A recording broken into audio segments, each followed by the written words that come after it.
Hello मेरे प्यारे बच्चों, कैसे हो आप सभी लोग। तो उम्मीद है कि जो आपने पिछली क्लास मैंने डाली धनुष भंग की कंप्लीट था पिछला वाला लेक्चर, उसको आपने अच्छे से पढ़ा होगा। तो आज के इस वीडियो में बेटा हम लोग पढ़ने वाले हैं वन पथ पर। तो वन पथ पर जो है इसका संदर्भ, प्रसंग, व्याख्या। संदर्भ तो वही रहेगा जो धनुष भंग में है। क्या है कि प्रस्तुत जो पद्य है वो तुलसीदास, मतलब पहले कैसे लिखेंगे कि प्रस्तुत पद्य हमारे हिंदी पुस्तक के जो तुलसीदास जी के द्वारा रचित रामचरितमानस के बाल कांड से लिया गया है। तो वन पद पर में ही बाल कांड भी रहेगा। ठीक है, तो प्रसंग में हर एक पद का प्रसंग अलग अलग होगा। तो देखते हैं, पहले पढ़ते हैं, फिर इसका क्या प्रसंग होता है वो आपको मैं बताती हूँ। ठीक है, तो बहुत अच्छे से एक एक चीज को आपको पढ़ते चलना है। किताब अपने सामने रख लीजिए, उसको टिक करते हुए चलेगा। जो चीज नहीं समझ में आप तुरंत जो है कमेंट बॉक्स में पूछ सकते हैं। चलिए देखिए, पढ़िए साथ साथ में क्या लिखा हुआ है। पुरते निकसी रघुबीर बधु धरि धीर दये मग में डग द्वय झलकी भरी भाल कनी जल की पुटी सुख गए मधुराधर वे फिर बूझती है चलनो अब कीतिक पर्ण कुटी करी हो कित वे प्रिय की लखिया तुर तापिय की अखिया अति चारु चली जल चोय। तो चलिए इसको पढ़ते हैं, क्या क्या इसमें कहा गया है। तो देखिए इसमें प्रसंग में आप क्या लिखेंगे कि रामचंद्र जी को सीता जो राजा दशरथ हैं उनके द्वारा जब वनवास दिया जाता है, तो वो लोग जब वन की तरफ जा रहे होते हैं, तो उस समय जो सीता जी होती हैं और रामचंद्र जी, उनके सभी चीजों का यहाँ पर वर्णन किया गया है कि वो किस प्रकार थक जाते हैं, एक दूसरे के प्रति उनका जो प्रेम भाव होता है उसके बारे में इस पद में बताया गया है। ठीक है, तो चलिए एक एक चीज को समझेंगे। क्या लिखा है, पुरते। अब ये जो पुर शब्द आया है बेटा, वो किसके लिए आया है, अयोध्या के लिए आया है। क्योंकि सीता जी शादी करके अयोध्या में आई, तो अयोध्या उनका ससुराल हो गया, वहां से वो लोग वन में जा रहे हैं। तो कहाँ पुर किसकी चीज के लिए हो गया, नगर या फिर अयोध्या के लिए। तो हम क्या कह सकते हैं, पुरते, यानी पुर ते माने होता है से, तो कहेंगे नगर से। निकसी माने क्या होता है बेटा, निकलना। निकसी माने क्या होगा, निकलना। रघुवीर, रघुवीर माने क्या होगा, रामचंद्र जी। वधु माने क्या होगा, पत्नी। तो क्या कहते हैं कि नगर से जब रामचंद्र जी की पत्नी यानी सीता जी निकलती हैं, तो क्या धरि धीर, धरि माने धर रख करके, धारण करके। धीर माने क्या होगा, धैर्य। धीर माने धैर्य। दय मतलब दिए। मग माने क्या, मग माने क्या होता है, पैर में। डग द्वय, डग माने रास्ता, द्वय माने दो। तो क्या कहते हैं कि जब रामचंद्र जी की बहू यानी सीता जी नगर से यह निकलती है, तो बड़ा ही अपने हृदय में धैर्य धारण कर करके रास्ते में 2 कदम चलती हैं। क्या, रास्ते में 2 कदम चलती हैं। फिर आगे क्या कहेंगे, झलकी भरी भाल कनी जल की पुटी सूख गए मधुराधर वे, यानी झलकी भरी भाल कनी जल की। झलकी माने क्या होगा, एक झलक। भारी मतलब भर करके। भाल माने क्या होता है, मस्तक। क्या होता है, भाल माने मस्तक।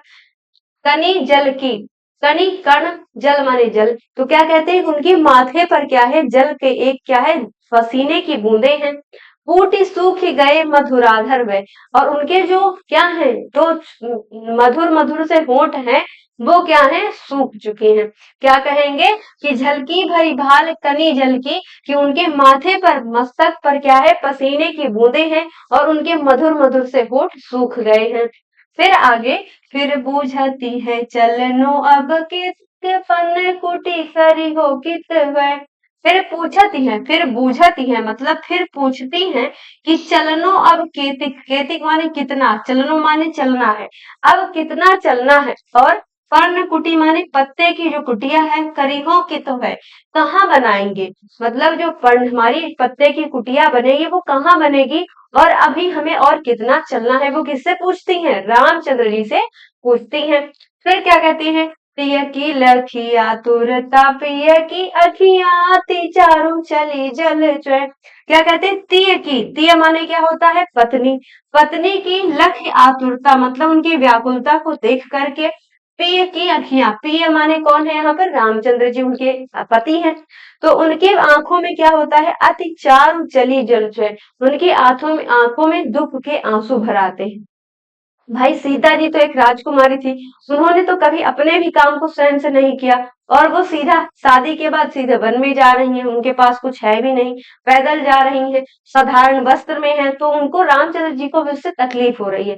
तो पूरी एक बार से देख लेते हैं दोबारा से कि पुरते निकसी रघुबीर बधु, जब नगर से रामचंद्र जी की पत्नी अर्थात सीता जी निकलती हैं, तो अपने हृदय में बड़े ही धैर्य को धारण करके रास्ते पर 2 कदम चलती हैं।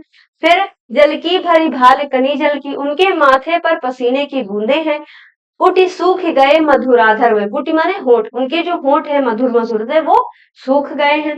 फिर कहती है, फिर बूझती है, फिर सीता जी पूछती है रामचंद्र जी से कि चलनो अब केतिक, अभी और कितना चलना है, पर्ण कुटी करिहो कितवे, और पत्ते की कुटिया कहाँ बनाएंगे। फिर आगे तिय की लखी आतुरता पिय की, मतलब जो सीता जी हैं, मतलब उनकी पत्नी जो है, उनकी आतुरता को देख करके रामचंद्र जी जो उनके पति हैं, उनकी क्या आंखों में क्या हो जाते हैं, दुख से आंसू भर जाते हैं। आई बात समझ में? चलिए अब बढ़ते हैं अपने अगले लाइन की तरफ, अगले पद की तरफ। नेक्स्ट में क्या है, देखिए ध्यान से पढ़िएगा। जल को गए लखन है लरिका, पर को पिय घरीक हुए ठाढ़े, पोछी पसेहु बयारी करो, अरु पाए पखारी हो घुघुरी ढाढ़े। फिर आगे क्या कहती है, जल को गए हैं लखन है लरिका। अब सीता जी किससे, रामचंद्र जी से कहती है कि जो जल है मतलब पानी लेने के लिए लक्ष्मण, लरिका यहाँ पे किस शब्द के लिए यूज हुआ है, कि वो उनके देवर है पहली बात तो, जो कि क्या है, बड़े ही छोटे हैं उनसे, तो जो हमारे छोटे देवर हैं वो पानी लेने के लिए गए हैं, मतलब कौन है, लखन यानी लक्ष्मण जी। किसकी बात हो रही है यहाँ पे, लक्ष्मण जी की। फिर परिखों पिय घड़ीक में ठाड़े, घड़ीक माने क्या होता है, घड़ी भर यानी क्षण भर, तो ठाड़े माने खड़े हो जाना। परिखों पिय कहती है पखारूंगी, परिखों माने पखारना, मैं आपके पैरों को पखारूंगी, थोड़ा घड़ी भर कहीं रुक जाइए। कहती है कि जो हमारे देवर है लक्ष्मण जी वो पानी लेने गए हैं, तो क्यों ना हम कहीं रुक जाते हैं और मैं आपके पैरों को धो देती हूँ। पखारना माने धोना। फिर कहती है पोछ पसेऊ, पसेऊ माने पसीना, पोछ पसेऊ, पसीने को पोछ को बयार करूं, बयार माने क्या होता है, हवा होती है, अवधि भाषा में बयार मतलब हवा होती है। ठीक है, भाषा क्या है यहाँ पे, अवधि है, क्योंकि तुलसीदास जी ने अवधि भाषा में लिखा है। तो कहते हैं पोछ पसेऊ, आपके पसीने को पोछ देती हूँ और मैं आपको हवा कर देती हूँ, और पाए पखारी हूँ और आपके पैर धो देती हूँ, जो कि क्या है, भूभुरी ढाढ़े मतलब होगा यहाँ पर, जो कि गरम गरम रेत में जल गए हैं। भाई गर्मी तो इतनी है, पहले भी होती होगी क्या, पहले नहीं गर्मी होती थी, और अब तो सब कुछ सुविधाएं हैं, पहले तो इतना सुविधाएं नहीं होती थी। तो सड़क है भाई, पहले तो रेत पर चलना पड़ता था, पहाड़ों से ऐसे सारी अजीब से रास्ते, कंकड़ पथरीले रास्ते। तो कहती है कि जो आपके पैर रेत से जल गए हैं, मैं उनको क्या करूंगी, धो दूंगी और आपको पसीना पोंछ करके हवा कर दूंगी। फिर आगे क्या कहती है, तुलसी रघुबीर प्रिया श्रम जाने के बैठी विलंब लो कंटक काढ़े। तुलसीदास जी कहते हैं कि रघुबीर प्रिया श्रम जानी के, रघुवीर यानी रामचंद्र जी, प्रिया माने सीता जी, उनके प्रिय पत्नी सीता जी की जो उनके मतलब वो थकान है वो जान देते हैं।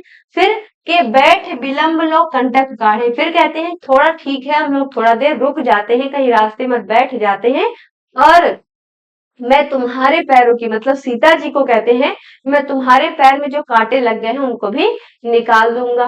फिर आगे, जाने की नाह को नेह लख्यो पुल को तनि बाढ़ी बिलोचन बाढ़े। कहते हैं जानकी नाह को ने लख्यो, जानकी यानी सीता जी, नाह को मतलब नाथ जी का, नेह माने प्रेम, लख्यो माने देख करके।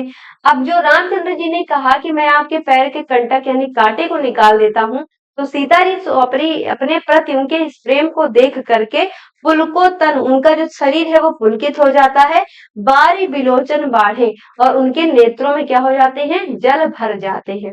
क्या भर जाते हैं, आंसू भर जाते हैं। आई बात समझ में? चलिए, समझ में आ गया पूरा?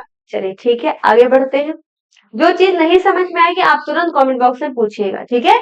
चलो, फिर कहते हैं, रानी मैं जानी अजानी महापवि पाहन हूँ ते कठोर ही यो है, राजा हु काज अकाज न जाने कहे कित, कहो तिय को जिन काने कियो है, ऐसी मनोहर तिये बिछुड़े कैसे प्रीतम लोग जिए हैं, आखिन में सखी राखी वे जोग इन्हें किम कै बनवास दियो है।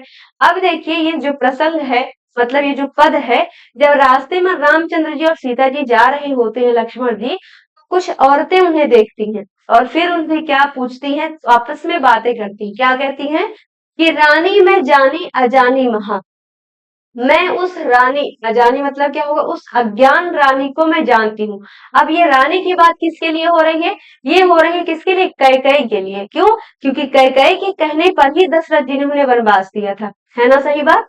तो कहती है मैं उस अज्ञानी रानी को जानती हूँ। सखियां आपस में बातें करें, जैसे हम आपके सामने कोई जा रहा होगा तो आप उन्हें देख करके अगर कुछ आपको आपको कुछ थोड़ा बहुत जानकारी होगी तो आप क्या करेंगे, उसके बारे में बातें करेंगे, है ना। तो कहते हैं मैं उस अज्ञानी रानी कैकेयी को जानती हूँ, मैं जानती हूँ, पर पाहन ही तो कठोर हियो है। हियो माने क्या होता है, हृदय, पाहन माने पत्थर, कठोर माने कठोर। कहते हैं उस रानी का जो पत्थर दिल है, हृदय है, वो बड़ा ही पत्थर के समान कठोर है। मैं उस अज्ञानी रानी को जानती हूँ जिसका जो हृदय है वो पत्थर के समान है, मतलब बहुत ही कठोर है। फिर राजहु काज अकाज न जान्यो, और राजकाज का तो अकाज ही मतलब क्या, अगर राजा कोई चला जाए किसी अपने राज्य से तो अकाज तो होगा ही, अकाज का मतलब होता है विलंब होना, तो उसमें काम काज में तो विलंब आएगी ही। फिर कहते हैं कहो तिय को जिन कान की, तिय माने क्या होगा, पत्नी, और पत्नी कौन है दशरथ की, कैकेयी। तो कैकेयी के कहने पर दशरथ ने जो काम किया है, अपने राज्य का उन्होंने अकाज ही नहीं जाना, अपने काम काज को उन्होंने समझा ही नहीं, और अपनी पत्नी के कहने पर ये इतना बड़ा काम उन्होंने कर दिया है। फिर कैसे हैं, ऐसी मनोहर मूर्ति ये बिछुरे कैसे प्रीतम लोग जियो है। ये तो इतनी मनोहर मूर्ति है, मतलब ये तो बड़े ही मनमोहक है, बड़े ही मनोहर है। इनसे बिछड़कर, बिछुरे माने बिछड़कर, कैसे, प्रीतम मतलब उनके जो प्रिय लोग हैं वो कैसे जिएंगे, मतलब ये जो इतनी मनोहर मूर्ति है, इनके जो प्रियतम होंगे, इनके प्रियजन होंगे, ये उनसे जब बिछड़े होंगे तो ये वो लोग कैसे जिएंगे इनके बगैर। फिर कहती है आखिन में सखी राखिबे जोग, कहते हैं हे सखी, ये तो आखिन में सखी राखिबे जोग, राखिबे मतलब रखने के, जोग माने योग्य। कहती है हे सखी, ये तो आंखों में बसाने के योग्य है, मतलब आंखों में रहने के योग्य है। इन्हें किम के वनवास दियो है, इन्हें किम किस कारण से वनवास दियो है, इनको किस कारण से वनवास दे दिया, ये वन में रहने जाएंगे, ये तो आंखों में बसाने के योग्य है। ठीक है, तो पूरी पैराग्राफ आपको समझ में आ गई। बढ़े आगे, जो चीज नहीं आएगी बेटा आराम से अब लोग पूछ लीजिएगा, ठीक है। चलो बढ़ते हैं अपने अगले पैराग्राफ की तरफ। शीस जटा उर बाहु विशाल बिलोचन लाल तिरछी सी भौहें, खून सरासन बान धरे तुलसी बन मार्ग में सुखी सोहे, सात बारही बार सुभाए चिते तुम त्यों हमारे मन मोहे, पूछती ग्राम बधू सिय सो कहो सावर से सखी रावरे को है। अब यहाँ पर जो सखियां हैं वो सीता जी से प्रश्न करती हैं कि ये जो तुम्हारे साथ में सांवले से जो कि धनुष बाण लिए हुए हैं वो तुम्हारे कौन है। मतलब यहाँ पर प्रसंग क्या लिखोगे कि सीता जी से वो जो रास्ते में सखियां जो आपस में बातचीत कर रही होती हैं वो उनसे उनका परिचय पूछती हैं। ठीक है, तो देखिए पढ़िए आराम से। क्या है, शीस जटा, जिसके शीस पर क्या है, सिर पर जटाएं हैं, और बाहु विशाल, और उनकी जो बाहुएं मतलब भुजाएं हैं वो बड़ी ही विशाल है, बड़ी सी बड़ी भुजाएं हैं, शीस पर उनके सिर पर क्या जटाएं हैं, विलोचन लाल तिरछी सी भौं है, जिनकी जो नेत्र है वो बड़े ही सुंदर है और उनकी जो भौं है वो बड़ी तिरछी सी है। मतलब यहाँ पे रामचंद्र जी की सुंदरता को भी बताया जा रहा है। ठीक है, तो कहते हैं कि जिनकी जो शीश पर जटा है और उनकी बाहें जो है बड़ी ही विशाल भुजाएं हैं, जिनकी आंखें बड़ी ही मनमोहक है और उनकी भौहें बड़ी तिरछी सी हैं, तून सरासन बाण धरे, और जो तरकश है, तून माने क्या होगा यहाँ पे, तरकश, जिसमें बाण रखे जाते, देखा होगा पीठ पे यहाँ लटकाया जाता है पीछे। तो कहते हैं जो तरकश में उन्होंने बाण रखा है, धनुष बाण रखा है, तुलसीदास जी कहते हैं कि वन मार्ग में सुठी सोए, जो कि इस मार्ग में, इस जंगल के रास्ते में शोभायमान हो रहे हैं। फिर आगे सादर 12 बार सुभाए चिते तुम त्यों हमरे मन मोहे, कहती है कि इनको मैं हम ऐसा हम इनके इतनी मनोहर मूर्ति है कि इनको हमें बार बार देखने का मन कर रहा है। ठीक है, इनको हमें बार बार देखने का मन रहा है, जिन्होंने हमारे हृदय को, हमारे मन को मोह लिया है। फिर क्या पूछती है, पूछती ग्राम बधू, उस गांव की जो बहुएं हैं पूछती हैं, सीएसओ, सीएसए मतलब सीता जी से पूछती हैं वो गांव की बहुएं कि कहो सांवरे से, ये जो सांवरे से व्यक्ति है, सखी, हे सखी कहो, मतलब हे सखी, ये जो सांवरे से व्यक्ति है, रावरे माने तुम्हारे, रावरे माने क्या होता है, तुम्हारे, बिहारी भाषा कभी सुनी होगी तो रावरो, राउर बोलते हैं ना, राव। तो कहते हैं कि हे सखी, जो सांवरे से व्यक्ति हैं वो तुम्हारे क्या लगते हैं, वो तुम्हारे कौन है। ठीक है, तो आई पूरी पैराग्राफ समझ में। कहती है कि जिनकी शीश पर जटाएं हैं, जिनकी बाहें बहुत ही विशाल है, मतलब भुजाएं विशाल हैं, और जिनकी अच्छे सुंदर से नेत्र हैं, और उनकी भौहें तिरछी सी हैं, जो कि क्या है, तरकश में धनुष बाण रखे हुए हैं, जो कि इस वन के मार्ग में बड़े ही सुशोभित हो रहे हैं, और हमारे मन को क्या हो रहे, मोह ले रहे हैं। सादर बार ही बार सुभाए चिते तुम त्यों हमरे मन मोहे, मतलब ये जो है बड़े ही शोभायमान मूर्ति है और हमारे मन को मोह ले रहे हैं। हे सखी, ये बताओ कि जो सामने से व्यक्ति है वो तुम्हारे कौन है। आई बात समझ में, बढ़े आगे, चलिए। फिर अब देखिए, सुनि सुंदर बैन सुधारस साने, सयानी है जानकी जानी भली, तिरछे करी नैन देसैन तिन्हे समुझाई, कछु मुस्काई चली, तुलसी ते ही अवसर सोहे सभी, अवलोकति लोचन लाहु वाली, अनुराग तड़ाग में भानु उदय बिकसी, मनो मंजुल कंजे कली। क्या कहती हैं कि सुनी सुंदर बैन, बैन माने क्या होता है, वचन, तो इस प्रकार से सुंदर वचनों को सुन करके सुधारस साने, मतलब जो सीता जी है वो थोड़ा सा शर्मा जाती है, मुस्कुरा दे लगती है। सयानी है जानकी, मतलब वो जो जानकी है, मतलब सीता जी है, वो बड़ी ही सयानी है, मतलब बहुत ही समझदार है। फिर कहती है जानी जान, वो जानी भली, और उनकी बातों को भली भांति से वो समझ जाती हैं कि वो सखियां क्या पूछना चाह रही हैं। ठीक है, तो कहने का मतलब है कि जो सीता जी है बड़ी ही सयानी, मतलब बुद्धिमान है, और वो जो इनके सुंदर वचनों को सुन करके वो थोड़ा सा मुस्कुरा जाती है, मतलब लज्जावान हो जाती है। फिर कहती है तिरछे करी नैन, और अपने नेत्रों को, नैन माने नेत्र, तिरछे माने तिरछे, करी माने कर करके, तो अपने नेत्रों को तिरछे करके दे सैन तिन्हें, उन्हें क्या देती है, इशारे में समझाती है। दे सैन तिन्हें समझाए, कछु मुस्काई चली, और कछु माने कुछ, तो कहते हैं कि वो उन्हें थोड़ा सा इशारा दे देती है, और उनकी इशारे को दे, और उनको इशारा दे करके वो मुस्कुराकर आगे बढ़ जाती है। आई समझ में बात। कहती है तिरछे करी नैन, वो अपने नेत्रों को तिरछा कर करके, और वो दे सैन तिन्हें, और उन्हें कुछ इशारे में समझा देती है, और ये बात कह करके वो मुस्कुराकर आगे बढ़ जाती है। फिर कहती है तुलसी ते अवसर सोहे, अब तुलसीदास जी कहते हैं कि ये जो अवसर है इस प्रकार शोभायमान, सोहे माने शोभायमान होना, तो ये जो अवसर है मतलब वो क्षण है, इस प्रकार शोभायमान हो रहा था। सबय और लोकत लोचन लाहु अली, और क्या है, उनके जो नेत्र हैं वो क्या है, बड़े ही शोभायमान हो रहे हैं। ठीक है, फिर आगे अनुराग तड़ाग, अब कहते हैं अनुराग माने क्या होता है, प्रेम, अनुराग माने क्या होता है, प्रेम होता है। तड़ाग माने क्या होता है, तालाब, तड़ाग माने तालाब में भानु, भानु माने क्या होता है, सूर्य, उदय माने उदय होना। तो कहते हैं कि मानो जो प्रेम रूपी तालाब है उसमें सूर्य का उदय हो चुका है, और बिगसी मनोमंजुल कंजकली, और कमल की जो कलियां हैं वो खिल जाती हैं। कहने का मतलब ये है कि जो सीता जी हैं वो उनकी सखियों की बात सुन करके तिरछे से कुछ अपने नैनों, मतलब नेत्रों को तिरछा करके उन्हें कुछ इशारा करके समझा देती हैं, और ये जो पल है इस प्रकार शोभायमान हो रहा है, मानो कि क्या है, प्रेम रूपी तालाब में सूर्य का उदय हो रहा है और कमल की कलियां खिल रही हैं।